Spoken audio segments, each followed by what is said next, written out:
नमस्कार मित्रों, आरोग्य जीवन यात्रा में आप सबका स्वागत है। मैं naturopath green doctor Rajesh Patel बोलता हूँ।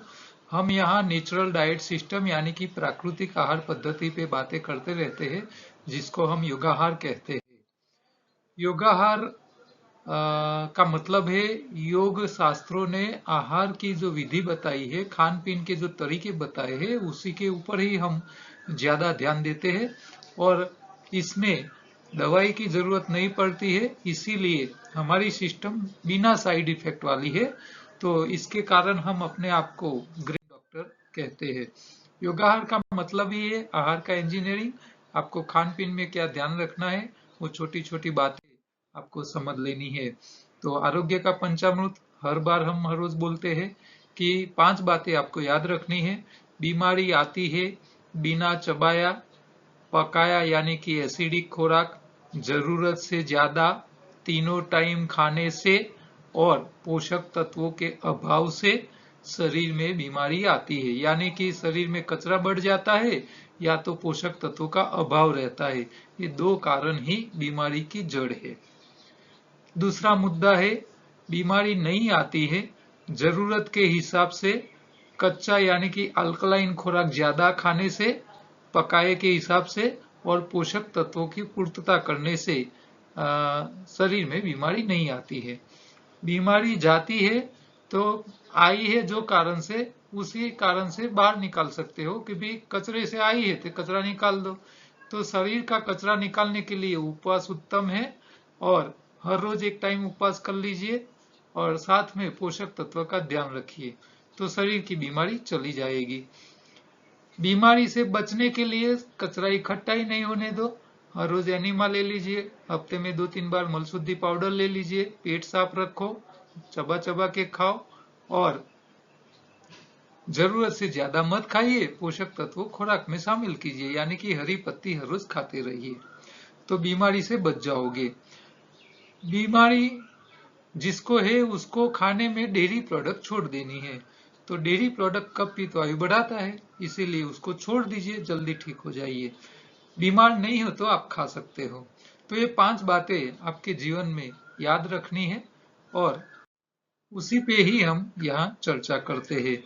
तो योगाहार को पूरा समझना है तो हमारा पूरा कोर्स है, उसको सारे वीडियो आप एक एक करके देख सकते हो, यूट्यूब चैनल पे है। लिंक चाहिए तो मेरे नंबर पे व्हाट्सएप कीजिए। कल हमने बात की थी कि एलोपैथी, होम्योपैथी, आयुर्वेद, नेचुरोपैथी और योग में हम किसको अपनाएं। तो मैंने आपको बताया था कि भाई मैं तो ऐसी बात बताता हूँ कि आपको किसी के ऊपर डिपेंड रहना नहीं चाहिए। जरूरत के हिसाब से आप हर एक को अपनाइए। इमरजेंसी है तो एलोपैथी के पास चले जाइए। आप आयुर्वेद का भी सहारा ले सकते हो और योग उत्तम है। हर रोज योग भी करो, आहार में भी ध्यान रखो, ठीक है। लेकिन किसी की ट्रीटमेंट की जरूरत पड़नी चाहिए नहीं, वो हमको देखना जरूरी है। एनडीएस में योगाहार में प्रश्न समाधान में कई लोग मुझे पूछते हैं कि साहब एनडीएस में पकाया खाना मना है तो मिलेट डाइट कैसे करें।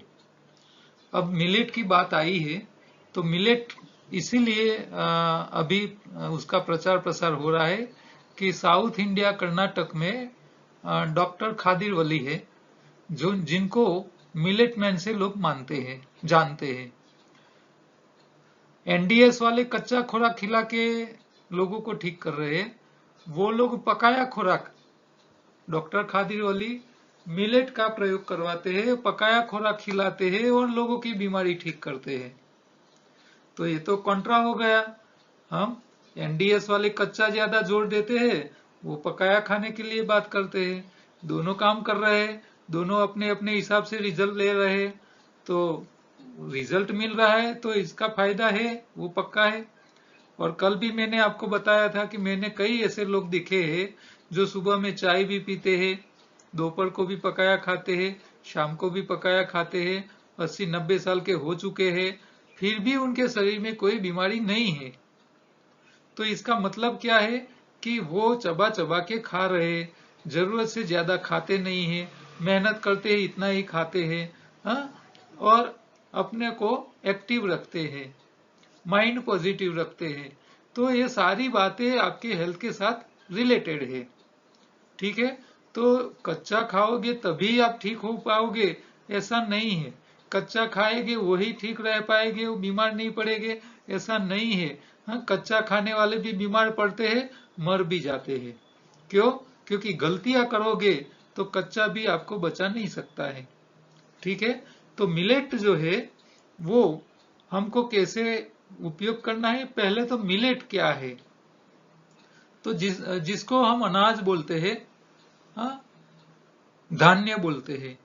तो भारत देश के अंदर हर स्टेट में अपने इलाके के हिसाब से देसी धान्य पैदा होते हैं। देसी धान्य किसको बोलते हैं? जिसके दाना की साइज, उसके सीड, धान्य के अनाज के जो दाने हैं उसकी साइज छोटी होती है, उसको देसी धान्य बोलते हैं। अंग्रेजी में आप देखो तो फिंगर मिलेट है, जिसको गुजरात में नागली, रागी या बावटा बोलते हैं। कोडो मिलेट होता है जिसको कोदरी बोलते हैं, कुदरा बोलते हैं। फॉक्सटेल होता है, लिटिल मिलेट होता है, बर्नियार्ड मिलेट होता है, सामो, गुजरात में उसको सामो, ब्लैक होता है थोड़ा श्याम कलर का। पर्ल मिलेट यानी कि बाजरा, छोटी छोटी बाजरी, गुजरात में बाजरी उसको बोलते हैं। हाँ, सोरगम मिलेट यानी कि जुआर, जिसको गुजरात में जुआर बोलते हैं। टॉर्पेडो ग्रास, बंटी जैसा एक आता है। इटालियन मिलेट, कांगड़ी, कांग, ऐसी अलग अलग नाम से उसको पहचाना जाता है। तो मिलेट क्यों खाना है, उसका प्रयोग कैसे करना है, ये बातें हमको थोड़ी समझनी है।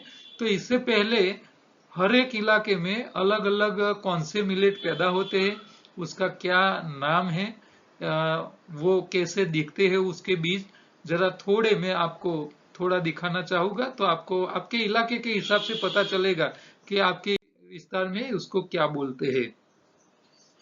तो ये है फॉक्सटेल, जिसको इटालियन मिलेट अंग्रेज लोग बोलते हैं फॉक्सटेल। ये फॉक्सटेल, इसका नाम ही ऐसा है। फॉक्स यानी कि सियार, उसका पूंछ जो होता है, फॉक्स का पूंछ होता है, उसकी तरह उसकी बीज की सीड जो तैयार होते हैं वो ऐसी पूंछ की तरह होता है, इसके लिए उसको फॉक्सटेल बताया गया है। तो उसको गुजरात में कांग बोलते हैं। बंगाली में कोंग बोलते हैं, गुजरात में कांग बोलते हैं, हिंदी में कोकुम बोलते हैं, कन्नड़ में नवाने बोलते हैं, मराठी में कांग राला बोलते हैं, ओडिया में कांगू बोलते हैं, पंजाबी में कांगनी बोलते हैं, तमिल में तेनाई बोलते हैं, और तेलुगु में कोरा बोलते हैं। इसके सीड ऐसे छोटे दिखते हैं जो चित्र में आपको दिख रहे हैं। उसका जो फल होता है वो ऐसी फॉक्सटेल यानी कि पूंछ की तरह इसकी शेप, साइज होती है। तो ये फॉक्सटेल इसी प्रकार का होता है, हर स्टेट में होता है। दूसरा होता है लिटिल मिलेट, जिसको सामा, बंगाली में सामा बोलते हैं, गुजराती में गजरो या कुरी बोलते हैं, हिंदी में कुटकी बोलते हैं, उसको सावनी भी बोलते हैं, कन्नड़ में सामे बोलते हैं, मराठी में सावा, उड़िया में सौन, पंजाबी में स्वांग, तमिल में समाई और तेलुगु में समालू। तो ये सामा भी यही है, गुजराती में भी सामा उसको बोलते हैं। तो ये इस प्रकार का दिखता है, ब्लैकिश उसका दाना होता है।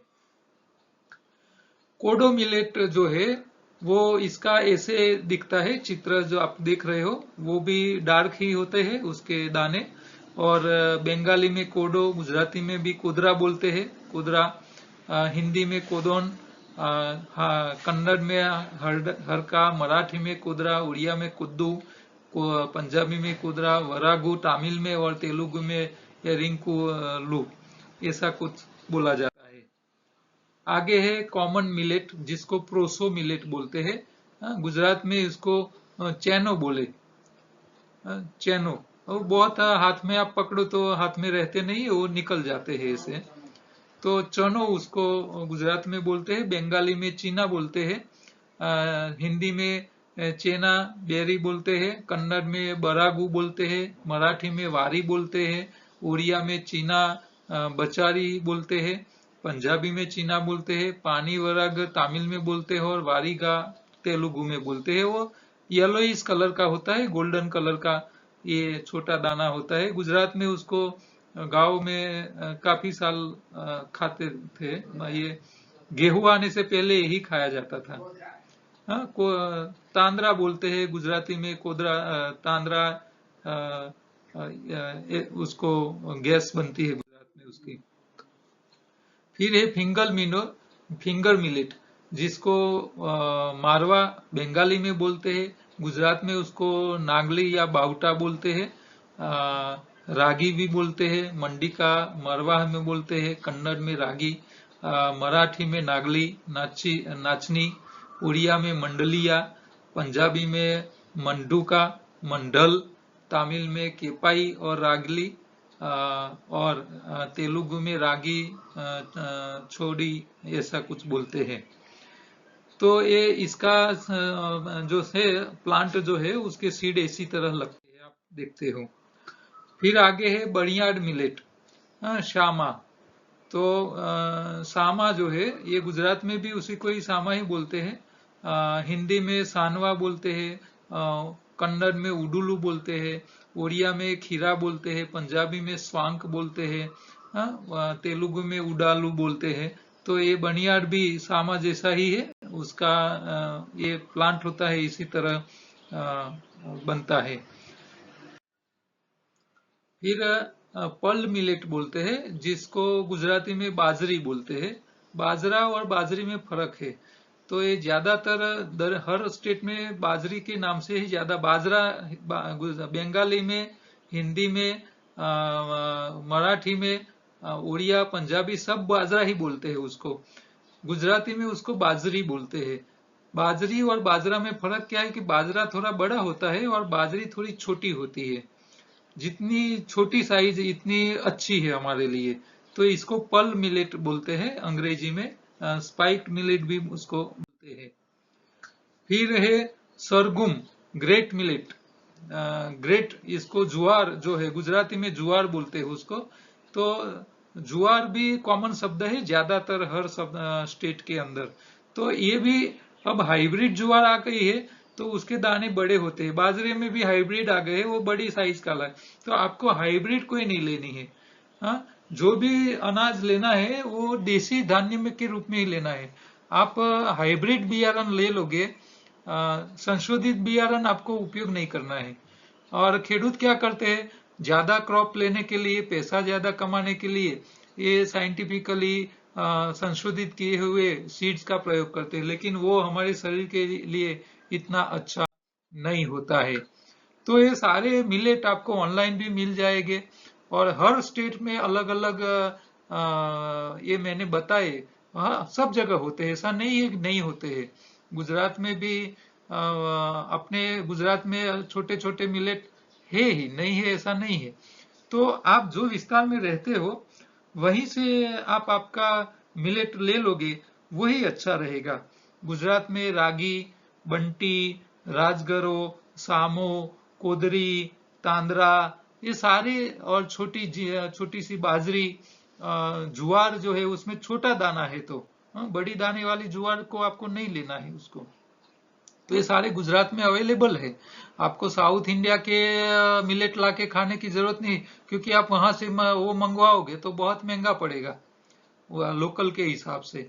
और दूसरा, ये जो चीजें होती है वो थोड़ी सेंसिटिव होती है, हाँ जल्दी बिगड़ जाती है। तो आप जरूरत हो इतना ही थोड़ा थोड़ा लाइए घर पे, क्योंकि वो उसको प्रिजर्व करना थोड़ा मुश्किल होता है, ये जल्दी बिगड़ जाते हैं। ठीक है। और इसीलिए खेडूत जो होते हैं ना उसको पका पौधा लगा के खेतों में पैदा करके उसको ज्यादा खेतों में लगाते भी नहीं है, क्योंकि उसका उत्पादन बहुत कम होता है और उसको प्रिजर्व करना थोड़ा मुश्किल हो जाता है। तो आपको लोकल जो मिल जाए वो ले लेना है। आपको साउथ इंडिया का मिलेट यहाँ लाके खाने का कोई मतलब नहीं है, यहाँ का साउथ इंडिया मोकलने का कोई मतलब नहीं है। तो हम सोच रहे हैं कि भी गुजराती लोग हैं उनके लिए गुजरात के जो जो है वो हम सोच रहे हैं कि थोड़ा प्रोवाइड करने की व्यवस्था सोच रहे हैं। अच्छी क्वालिटी के मिल जाएंगे तो हम आप लोगों के लिए उसकी व्यवस्था करेंगे, और फिर हम ग्रुप में छोड़ देंगे, ऐसी अरेंजमेंट हो जाती है तो। तब तक आप ऑनलाइन मंगवा लीजिए और उसका प्रयोग कीजिए। तो मिलेट क्यों खाना है, पहले तो सवाल ये आता है कि भाई एनडीएस में मिलेट का मिलेट तो पका के खाना है, कच्चा खा नहीं सकते हैं, तो इसको कैसे प्रयोग करें, क्यों करें, मिलेट ही क्यों खाना है। तो ये बात हमको बहुत अच्छी तरह समझना जरूरी है। तो देखो, मैंने पहले भी एक दो बार अपने वीडियोस में बात बताई थी कि शरीर कैसे काम करता है, उसके ऊपर जितने भी लोग काम करते हैं वो एलोपैथी से लेके आयुर्वेद से लेके होम्योपैथी से लेके नेचुरोपैथी वाले और सब लोग 100% कोई उस शरीर को पहचान पाया नहीं है।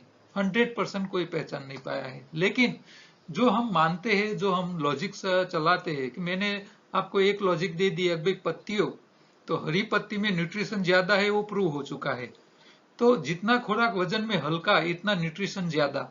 तो पत्ती सब्जी फल वजन में हल्के हैं तो वो आपको ज्यादा न्यूट्रिशन देते हैं, वो प्रूव हो चुका है। और लॉजिकली भी प्रूव हो रहा है कि पत्तियों से ज्यादा न्यूट्रिशन आपको कहीं नहीं मिलेगी। तो ये मेरा लॉजिक है, वो सही हो रहा है। दूसरा, पत्तियों का जो हरा रंग है, जो क्लोरोफिल है, क्लोरोफिल पत्तियों में होता है, तब तक पंच तत्व इकट्ठा करके वनस्पति के लिए खुराक बनाने का काम करता है। वो हमको पढ़ाया भी जाता है स्कूलों में। अब वही क्लोरोफिल शरीर में जाता है तो वही एटॉमिक स्ट्रक्चर वही रहता है, उसका सेंटर का एटम चेंज हो जाके आयन आ जाता है, फिर वो हीमोग्लोबिन बन जाता है। तो हीमोग्लोबिन काम क्या करता है, तो जो पत्तियों में क्लोरोफिल में जो काम करता था पंच तत्व इकट्ठा करना, अग्नि वायु जल भूमि और आकाश, और खुराक बनाने का, वही क्लोरोफिल शरीर में आता है, हीमोग्लोबिन में कन्वर्ट होता है, और वही शरीर में खुराक में से अग्नि जल वायु जल भूमि और आकाश तत्व को रिलीज करने का काम करता है। ये लॉजिकली प्रूव हो रहा है, एटॉमिक स्ट्रक्चर के हिसाब से प्रूव हो रहा है। लेकिन उसको क्लिनिकली ट्रायल करके उसको प्रूव करने का बाकी है। ये चीजें आयुर्वेद में भी नहीं है, लेकिन मेरी जो लॉजिक बातें है वो सही है और इससे फायदा मिल रहा है, वो देख रहे हैं हम। क्योंकि हरी पत्ती खाने में जितना बेनिफिट होता है बीमारी में से बाहर आने में, इसमें दूसरे में कहीं से नहीं आता है। अच्छा, डॉक्टर खादरवली हरी पत्तियों की बात नहीं करते हैं, तो उनकी समस्या क्या है कि वो मिलेट खिलाते हैं, लेकिन उसका फायदा है ना बहुत लंबे टाइम में मिलता है। 4 महीना 6 महीना एक एक साल लग जाता है, तभी उसको पेशेंट को अच्छा फायदा मिलता है, लंबा टाइम चला जाता है। अच्छा, डॉक्टर विश्वरूप राय चौधरी है, वो कच्चा खिलाने की बात करते हैं, लेकिन पत्तियों की बातें इसके बातों में नहीं है। पत्ती क्या है, किसके लिए है, उसमें शरीर को कारीगर कहाँ से मिलते हैं, रिपेयरिंग का सामान कहाँ से मिलेगा, ये बातें आपको वहां से नहीं मिलेगी। ये बात जो मैं आपको बता रहा हूँ। अब यहाँ अकेले कच्चा खा के आप जीने जाओगे तो क्या हालत होगी, क्योंकि आप पत्ती सब्जी और फल यही कच्चे खा सकते हैं, अनाज कच्चे खा नहीं सकते हैं। अच्छा, अनाज वजनदार है, वजन वाली चीज ताकत देती है। अब पत्ती जो है वजन में हल्की है, हल्की है तो वो ताकत नहीं देगी, वो रिपेयरिंग का सामान देती है, न्यूट्रिशन देती है, लेकिन कैलोरी नहीं देती है।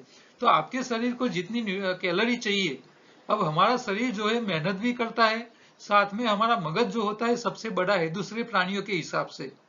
अब दूसरे प्राणियों के हिसाब से बड़ा मगज है, तो वो हमारा शरीर का सीपीयू है।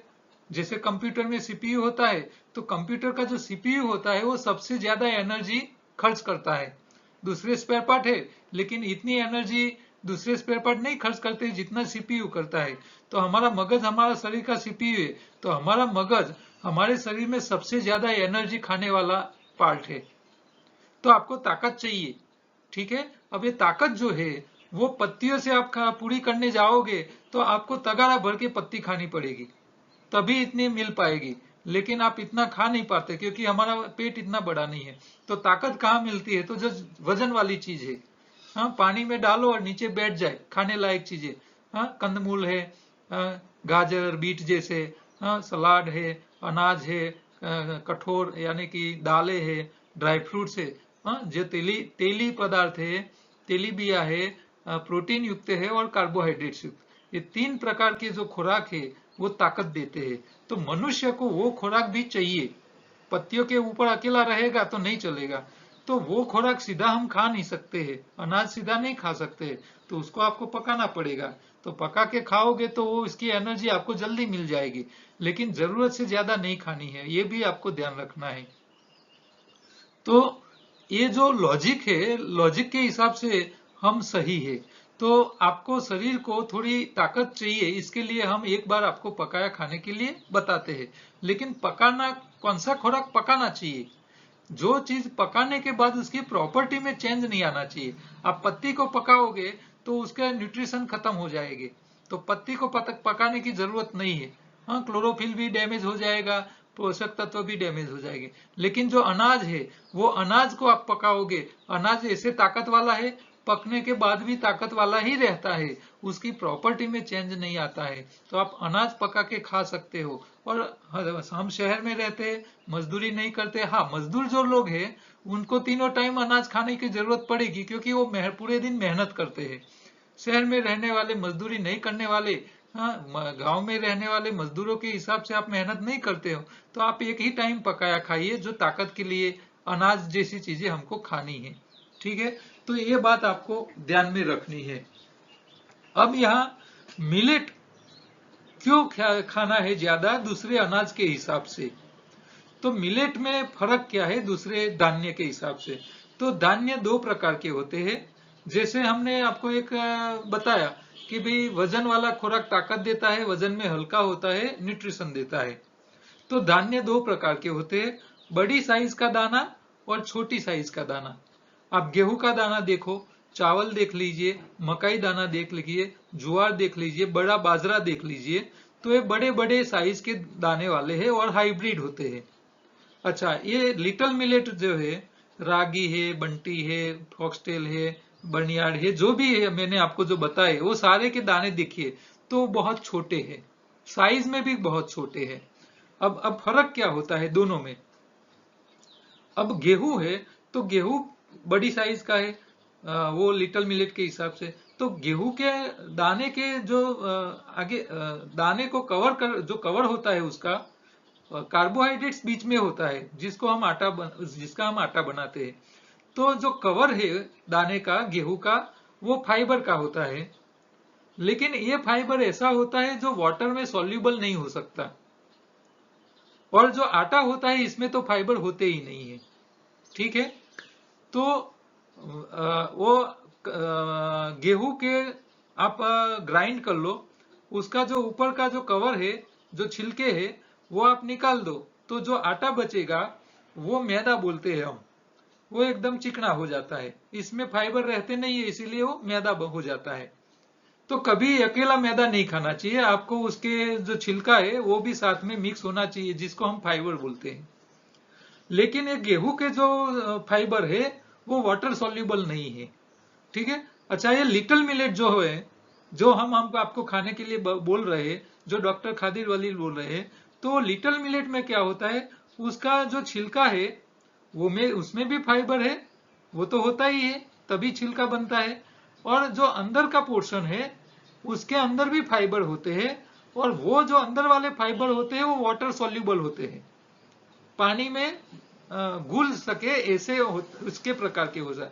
और अंदर जो पोर्शन है उसमें कार्बोहाइड्रेट्स थोड़ा कम होता है, कार्बोहाइड्रेट्स थोड़ा कम होता है।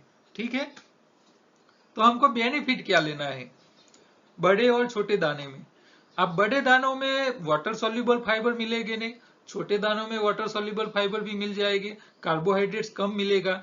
तो हमको अब क्या करना है कि ये जो फाइबर, जो वाटर सॉल्युबल फाइबर होते हैं, वो हमारे शरीर में जब जाते हैं तो उसको फर्मेंटेशन जल्दी हो जाता है।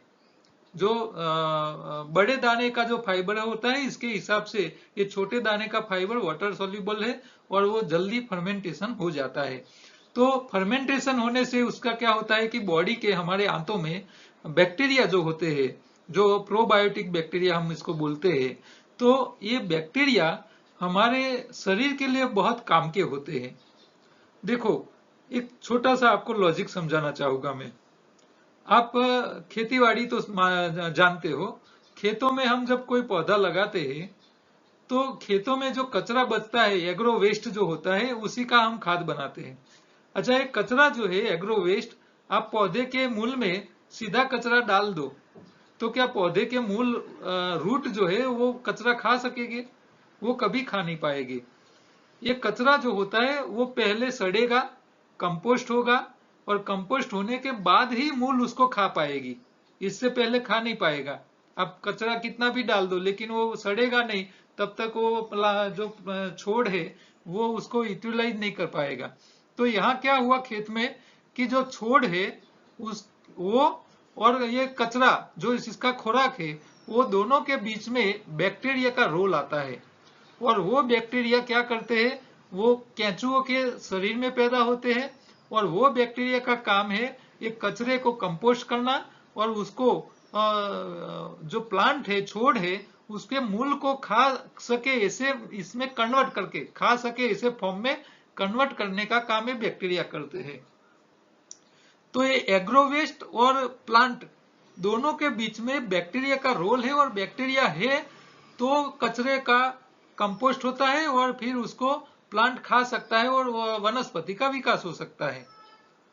ठीक है, तो इसी तरह हमारा खुराक क्या है, तो वनस्पति, शाकाहारी प्राणी का। तो वनस्पति और शरीर शाकाहारी प्राणी के बीच में भी एक प्रकार के वायरस बैक्टीरिया होते हैं जो हमारे शाकाहारी प्राणियों के आंतों में होते हैं, और ये आंतों की लंबाई ज्यादा होती है। भगवान ने जानबूझ के हमारी छोटी आंत की लंबाई ज्यादा दी है। छोटी आंत करीब 30 फीट लंबी होती है। तो ये आंतों में क्या होता है कि ये खुराक जो हम खाते हैं उसको कंपोस्ट करते हैं बैक्टीरिया, प्रोबायोटिक बैक्टीरिया, फिर जरूर शरीर के जरूरत के हिसाब से विटामिन बनाते हैं। तो वो विटामिन भी बना के देते हैं। वो बैक्टीरिया की लाइफ भी शॉर्ट होती है, वो थोड़े दिन के मेहमान होते हैं। ठीक है, तो वो जब मर जाते हैं तो उसकी जो डेड बॉडी होती है वो भी हमारा शरीर उसको डाइजेस्ट कर लेता है, उसमें से भी कई प्रकार के न्यूट्रिशन शरीर को मिल जाते हैं। तो हमारा खुराक और हमारे शरीर के बीच में ये प्रोबायोटिक बैक्टीरिया जरूरी है, ये जरूरी है। हमने क्या किया, कुछ भी शरीर में बीमारी आई, हम एंटीबायोटिक दवाई खाना चालू कर लेते हैं, फिर हमारे छोटी आंत में जहां करोड़ों की, अबजों की संख्या में प्रोबायोटिक बैक्टीरिया है, वो आप एंटीबायोटिक दवा खिला के मार रहे हैं, और फिर आपके शरीर को जो योग्य मटेरियल जो तैयार करना है बॉडी में प्रोसेस होके डाइजेस्ट करके, वो आपको मिल नहीं रहा है, फिर शरीर में समस्याएं पैदा हो जाती है। खेतों में क्या हुआ कि फर्टिलाइजर, केमिकल फर्टिलाइजर डाला, जंतुनाशक दवाएं डाल दी, तो क्या हुआ कि जमीन के अंदर जो अच्छे बैक्टीरिया थे जो कंपोस्ट करके एग्रो वेस्ट को उसको प्लांट को देने का काम करते थे, वो खत्म हो गए। फिर क्या हुआ, जमीन में पैदावार कम होने लगी। आप खेडूत कितना भी खर्चा करे वो पैदा कर ही नहीं सकता है। क्यों? क्योंकि जमीन को उन्होंने खत्म कर लिया, मूर्तपाय कर लिया है, क्योंकि बैक्टीरिया को खत्म कर लिया ये दवाई या फर्टिलाइजर डाल डाल के। तो इसी तरह हमने क्या किया मनुष्य ने कि एलोपैथी की दवाई रेडीमेड दुकान में चले गए, हाँ आपको गला पकड़ा है तुरंत एक सर्दी की दवाई ले ली और खा लिया, बुखार आया तो बुखार की दवाई ले ली। तो ये सारी दवाई एंटीबायोटिक है, और एंटीबायोटिक का काम है अच्छे और बुरे सब बैक्टीरिया को मार देने का। तो आपकी आंतों में अच्छे बैक्टीरिया खलास हो चुके हैं। आप जो सब्जी खा रहे हो, जो पकाया हुआ खुराक खा रहे हो, वो भी दवाई वाला है, तो वो भी अच्छे बैक्टीरिया को भी मार लेते हैं। ठीक है, तो हम खुराक तो खाते हैं लेकिन शरीर में उसको कन्वर्जन करने वाले बैक्टीरिया अच्छे नहीं है। तो ये मिलेट होते हैं वो ऑर्गेनिक होते हैं, वो देसी पद्धति से, इसमें खाद की जरूरत नहीं पड़ती है, दवाई की जरूरत नहीं पड़ती है, और ऐसे पैदा होते हैं। और ये मिलेट में फायदा क्या होता है कि वो मिलेट खाने से हमारे शरीर में अच्छे बैक्टीरिया बढ़ते हैं, फिर उससे हमको शरीर को जरूरी विटामिन मिल जाते हैं। तो शरीर को न्यूट्रिशन सीधा खुराक में से, कई न्यूट्रिशन सीधा खुराक से मिल जाता है। मान लो आप सीधी पत्ती का रस पियो तो आपको काफी न्यूट्रिशन सीधा मिल जाता है, लेकिन कई न्यूट्रिशन ऐसे हैं जो खुराक को कंपोस्ट करना पड़ता है, उसको फर्मेंट करना पड़ता है, बैक्टीरिया करते हैं, फिर बैक्टीरिया वो विटामिन बना के देते हैं, मिनरल न्यूट्रिशन बना के देते हैं, तभी हमारे शरीर में काम में लगते हैं। तो यहाँ क्या होता है कि कच्चे अकेले कच्चे खाने वाले का, मान लो आपने सीधे फल खाए, सीधे फ्रूट खाए, सब्जी खाई या पत्तियां खाई, तो पत्तियां आपने खाई, उसका फाइबर तो चला गया शरीर में, लेकिन वो फाइबर सॉफ्ट नहीं है। इसके लिए वो क्या होता है, फर्मेंटेशन जल्दी हो नहीं पाता है, तो अच्छे बैक्टीरिया का ग्रोथ नहीं होता है। तो कई बार कच्चा खाने के बाद भी कई लोगों को बेनिफिट नहीं मिलता है। तो इसका कारण ये होता है कि उसकी आंतों में ये प्रोबायोटिक बैक्टीरिया की कॉलोनी बढ़ती नहीं है। हाँ, और ज्यादा खट्टा खाने से भी ये बैक्टीरिया नष्ट हो जाते हैं, ज्यादा खट्टा खाने से। ठीक है, तो ये जो आंतों में बैक्टीरिया की कॉलोनी बढ़नी चाहिए, इसके लिए लिटिल मिलेट हमारे काम में आते हैं। तो लिटिल मिलेट का प्रयोग कैसे करना है, देखो, बैक्टीरिया बढ़ाने के लिए। और लिटिल मिलेट में कार्बोहाइड्रेट्स तो है ही, जो ताकत भी देता है, तो शरीर को जरूरत ही ताकत इतने में से मिल जाएगा, और साथ साथ में प्रोबायोटिक बैक्टीरिया का हमारा लाभ लेना है। तो ये लिटिल मिलेट कैसे पका के खाना है, वो आप थोड़ा समझ लीजिए। तो आपको क्या करना है, एक व्यक्ति के लिए आधी वाटकी से भी कम जरूरत पड़ती है, 2 व्यक्ति के लिए आधी वाटकी लिटिल मिलेट चाहिए। आप ये 4-5 प्रकार के अलग अलग मिलेट है, तो उसको साथ भी ले सकते हो, या तो अलग अलग हर रोज अलग अलग भी ले सकते हो। ऐसा जरूरी नहीं है कि अकेला एक ही प्रकार का आप खाओ, आप मिक्स भी ले सकते हो, अलग अलग ले लो। आपने मान लो आधी वाटकी ले ली 2 व्यक्ति के लिए, ठीक है, तो आपको 10-15-20 गुना पानी में उसको सुबह में लेना है, भिगो के रखना है। आपको एक बार वॉश करना है तो पानी में वॉश कर लीजिए, और कचरा निकाल दीजिए, फ्लोटिंग कचरा है, फिर उसको पानी में भिगो के रखिए। आप सुबह में अर्ली मॉर्निंग उसको भिगो के रखिए। दोपहर को आपको उसको पकाना है, जैसे खिचड़ी पकाते हैं इसी तरह उसको आपको पकाना है। लेकिन पकाने के लिए आपको मेटल का कोई बर्तन यूज करना नहीं है, स्टील का या दूसरा कोई बर्तन यूज नहीं करना है। आपको यूज करना है मिट्टी का बर्तन। क्यों? क्योंकि मिट्टी के बर्तन में जो आग आती है गैस की, वो धीरे धीरे पास होती है, और अंदर के अंदर चारों साइड में धीरे धीरे उसको अंदर हीटिंग जाने देती है। आप मेटल का होगा तो मेटल को जो टच हुआ है, जो अनाज का दाना, वो जल जाएगा, तो उसका उसके बंधारण को ज्यादा खराब कर लेता है। तो कभी भी मेटल के बर्तन में पकाना नहीं चाहिए, मिट्टी के बर्तन में ही पकाना चाहिए, क्योंकि उसकी हीट कंडक्टिविटी स्लो होती है। तो आपको मिट्टी का बर्तन लेना है, इसमें आपको सुबह में पानी में भिगो के रखना है, दोपहर को वही पानी अलग पानी को दूसरे मिट्टी के बर्तन में ले लो, फिर उसको उबालो, पहले उबाल दो पानी। अच्छा, पानी उबल जाने के बाद ये जो भिगोया हुआ मिलेट है वो आपको पानी में डाल देना है, फिर उसको हिलाते रहना है। जैसे जैसे पानी की जरूरत पड़े और तो आप उसको डालते रहिए, जैसे मिलेट हो गए वैसी प्रकार की वो पानी मांगता रहेगा।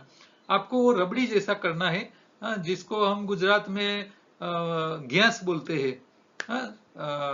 ये शीतला सातम के दिन जो गैस बनाते हैं, कोदरी या तांदरानी, इसी प्रकार की उसको आपको पकाना है। तो ये पक जाए, फिर उसको आपको क्या करना है, उसको मेटल का बर्तन का ढक्कन नहीं रखना है, उसके ऊपर आपको क्या करना है, कॉटन कपड़ा लेना है, कॉटन। हाँ, फिर कॉटन में आपको जींस का कपड़ा नहीं लेना है, क्योंकि जींस के अंदर से हवा अंदर आ जा सके, ऐसा होना चाहिए, पोरस होना चाहिए, हवा को अंदर आने जाने में सुविधा रहनी चाहिए। तो आपको मेटल का बर्तन ऊपर ढक्कन रखना नहीं है, इसके ऊपर आपको कॉटन कपड़ा बांध देना है, फिर उसको ठंडा होने के लिए रख देना है।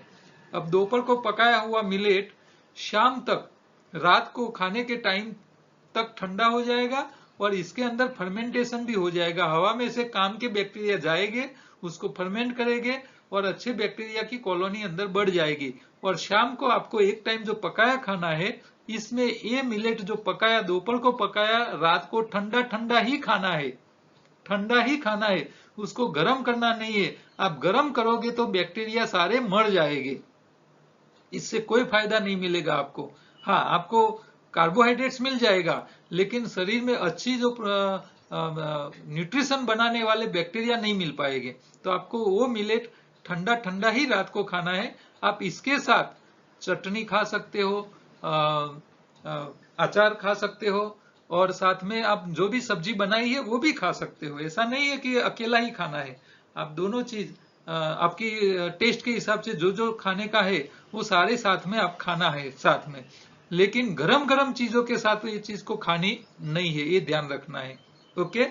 और नींबू जैसे खट्टे फल भी आपको साथ में नहीं लेना है ये खाने के टाइम, क्योंकि आप नींबू अकेला ज्यादा खट्टा ले लोगे तो ये बैक्टीरिया क्या होगा, उसका भी नष्ट वो भी, कम हो जाएगी। तो ज्यादा खट्टी चीज ऐसी खानी नहीं है। ठीक है। आप साथ में दही भी खा सकते हो। दही दो प्रकार का हो सकता है, डेयरी का हो सकता है या तो वेजिटेबल्स का बन सकता है दही। अब हम तो यहाँ तो गाय भैंस की प्रोडक्ट्स मना करते हैं आपको। ठीक है। तो आप मूंगफली के दाना का दूध बनाइए, उसका दही बनाइए। मकई का दूध बनाइए, उसका भी दही बन सकता है। नारियल का हो सकता है, बादाम का हो सकता है, किसी का भी आप दूध बनाइए। फर्स्ट टाइम आपको दही बनाना है तो आप गाय का दूध में से जो दही बना है वो मेलवन के लिए आप डाल दो अंदर, मिक्स करने के लिए, दही को कन्वर्ट करने के लिए। शुरू में फर्स्ट टाइम एक बार दही हो जाएगा तो वही दही आप दोबारा दूसरे दूध को दही में बनाने के लिए काम में ले सकते हो। तो शाम के एक टाइम जो पकाया खाना है इसमें आप ये दही भी खा सकते हो, क्योंकि दही में भी प्रोबायोटिक बैक्टीरिया होते हैं जो हमारे शरीर के लिए डाइजेस्ट करने के लिए अच्छे बैक्टीरिया होते हैं। लेकिन ये दही गाय का होना चाहिए, देसी गाय का होना चाहिए, जर्सी गाय वाला नहीं होना चाहिए। हाँ, जो ऑस्ट्रेलियन जर्सी गाय हमारे इंडिया में पहले बहुत आ चुकी थी, तो ऐसी हाइब्रिड, जिसको हम हाइब्रिड बोलते हैं, हाइब्रिड गाय का दूध और दही इसका इस्तेमाल। बड़े लोगों को दूध तो खाना ही नहीं है, आप दही ले सकते हो, छाछ उसकी ले सकते हो, लेकिन आपको दूध तो नहीं खाना है, क्योंकि दूध जो है ना वो तुरंत बिगड़ जाता है और खराब बैक्टीरिया इसमें घुस जाते हैं तो वो जल्दी सड़न कर लेता है। तो अच्छे को साइड रखता है और खराब खराब लोग कब्जा ले लेते हैं। देखो दूध में आपको एक सिंपल सा एग्जांपल देता हूँ, अच्छे बुरे बैक्टीरिया कैसे आते हैं। आपने दूध गर्म किया, दो दो दो तपेली में आप दूध गर्म करो, एक को ठंडा, दोनों ठंडा करने के लिए रख दो। अच्छा, एक के अंदर थोड़ा सा आप दही डाल दो ठंडा होने के बाद थोड़ा, और दूसरे में कुछ मत डालो। तो जिसमें आपने दही डाला था वो 2-4 घंटे के बाद आप देखोगे तो बढ़िया सा दही हो जाएगा और टेस्टी बनेगा। लेकिन जिसमें आपने कुछ नहीं डाला है वो जब फट जाता है, बिगड़ जाता है दूध, और उसका जब दही बनता है तो वो कड़वा लगता है, जहर हो जाता है। तो ये क्या होता है, फूड पॉइजनिंग हो जाता है। तो ये दूध का क्या किया कि आपने हवा में खुला रख दिया तो सड़न करने वाले जो बैक्टीरिया थे उन्होंने ज्यादा उसका कब्जा ले लिया, फिर वो नुकसान करने वाला जहरीला हो जाता है। तो फूड पॉइजन इसी के कारण होता है। आप दही की चीज खाओगे तो वो फूड पॉइजन नहीं होती है, ये तो यही बैक्टीरिया ही है, लेकिन ये अच्छे वाले बैक्टीरिया है। और वहां जिसमें आपने दही नहीं डाला था जो दूध में, वो जहर बन जाता है। ठीक है। तो हमको यहाँ ये ध्यान रखना है, आपको दही खाना है तो अच्छा खाना है, और हो सकता है तो वेजिटेबल के दूध का बनाया हुआ दही आप प्रयोग कीजिए। ठीक है।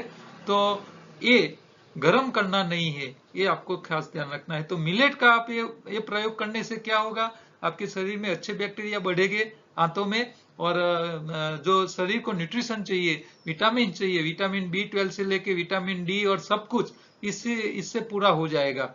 ठीक है। तो आपको दूसरी कोई समस्या रहेगी नहीं। अकेला कच्चा खाने वाले को ये विटामिन डिफिशियंसी आ जाती है, क्योंकि अकेला कच्चा खाते हैं, उसका जो फाइबर होता है वो फर्मेंटेशन होता नहीं है, बैक्टीरिया उसको जल्दी फर्मेंट कर नहीं पाते हैं।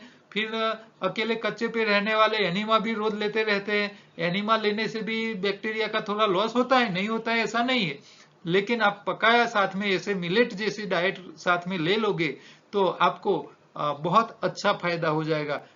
1-2 डॉक्टर का मेरा अनुभव भी था कि एक डॉक्टर साहब थे, उनकी मदर को जॉइंट पेन की तकलीफ थी। वो उन्होंने कच्चे पे रहे काफी दिनों, काफी टाइम, 2-3 महीने कच्चे पे रहे, लेकिन जॉइंट पेन में उसको फायदा नहीं हुआ था।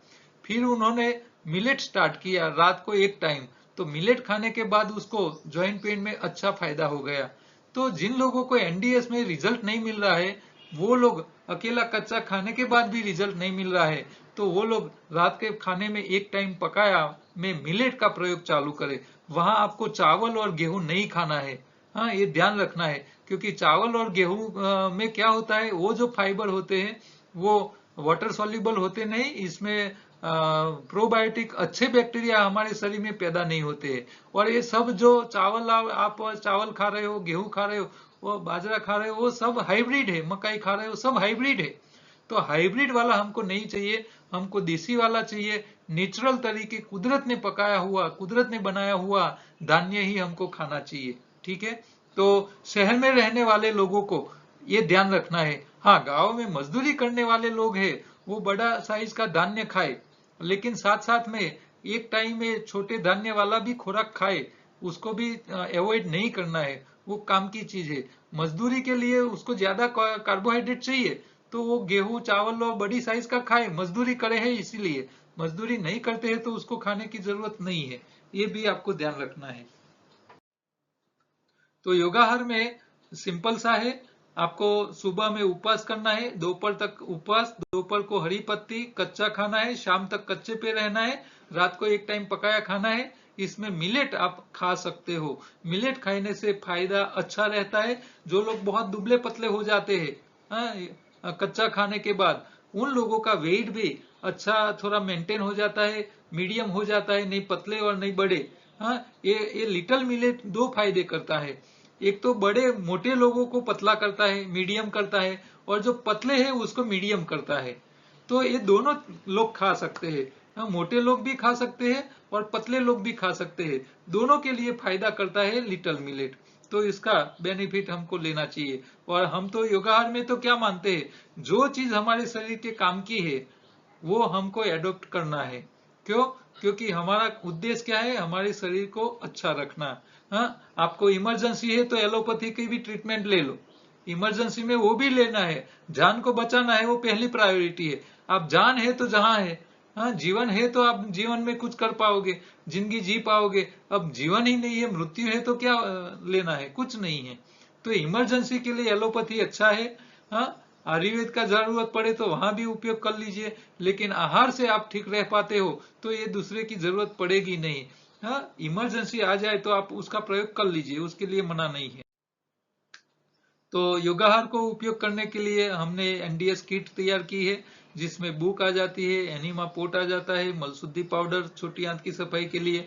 मलशुद्धि पाउडर हर रोज नहीं इस्तेमाल करना है, ये भी ध्यान रखना है। हरी पत्तियों का पाउडर आता है, जो आपको शरीर में ग्रीन कलर यानी कि क्लोरोफिल, जो हीमोग्लोबिन बनाएगा और पत्तियों का न्यूट्रिशन ज्यादा मिल जाएगा। नाइलोन फिल्टर आता है, और मुंह में सलाइवा के लिए इमली के दाने, जो मुंह में घुमाने से मुंह में पानी बनता है। तो धीरे धीरे चबा के खाने के बावजूद हम 100% सलाइवा पेट में नहीं पहुंचा पाते हैं, तो मुखवास के लिए ये इमली के दाने हमने रखे हैं। तो ये आप हमारे पास से मंगवा सकते हो। मिलेट की व्यवस्था जब होगी तो वो भी आप को हम ग्रुप में आप ज्वाइंट में रहिएगे तो वो भी हम आपको जान कर लेंगे। अच्छा, काम की बातों में, कमर और उम्र ये दोनों एक साथ जुड़े हुए हैं। और जब दोनों 40 के पार हो जाते हैं तो फिर आपको भोजन और भजन में ध्यान देना चाहिए। बहुत बढ़िया बात है। आपकी कमर 40 से बड़ी हो जाए तो आपको भोजन में ध्यान रखना पड़ेगा, और आपकी उम्र जब 40 से बड़ी हो जाती है, बढ़ जाती है, तो आपको भजन में भी थोड़ा ध्यान देना पड़ेगा। तो भोजन और भजन, कमर और उम्र और इसके साथ जुड़ी हुई है। तो योगाहार में शरीर सफाई, शरीर का खुराक और सावधानी, ये तीन बातें ही हम सिखाते हैं। और इसका पूरा चार्ट एक ही चित्र में यहाँ आ जाता है। तो कौन सा खुराक क्या करता है, उसका लाभ हमको कैसे मिलता है, सही कौन सा खुराक है, कब खाना है, कैसे खाना है, किस क्वालिटी का खाना है, कौन सा स्वाद खाना है, कौन सा स्वाद शरीर में क्या करता है, वो सारी बातें आपको ध्यान में रखने की आवश्यकता है। तो ये सारी बातें आप हमारी पूरा कोर्स के वीडियो देख के समझ सकते हो। हमारी ई बुक अवेलेबल है किंडल, अमेजोन पे। दूसरी यूट्यूब चैनल भी है फूड विथ लाइफ की, जहां आपको रेसिपी भी मिल जाएगी अच्छी अच्छी। और ये छोटा सा सोशल मैसेज, आप कहीं कुछ प्रिंट करवाते हैं तो करवाइए। कल दोबारा दूसरे प्रश्नों के साथ आगे बढ़ते रहेंगे। आरोग्य जीवन यात्रा हमारी चलती रहेगी। हमारी बातें आपको अच्छी लगती है तो आप मेरे वीडियोस की लिंक आपके सब सोशल मीडिया में, फेसबुक है, व्हाट्सएप है, ट्विटर है, जहां भी है, आप जहां जहां आपके ग्रुप है उन लोगों को भेजिए, तो लोगों हमारी बातें सुन के वो खुद अपने शरीर को ठीक रख पाएंगे। तो हमारा काम ही है लोगों का हेल्थ अच्छा रहे। हेल्थ जितना अच्छा, इतनी जीवन में आनंद ज्यादा रहेगा। ठीक है, तो कल दोबारा मिलेंगे, तब तक नमस्कार।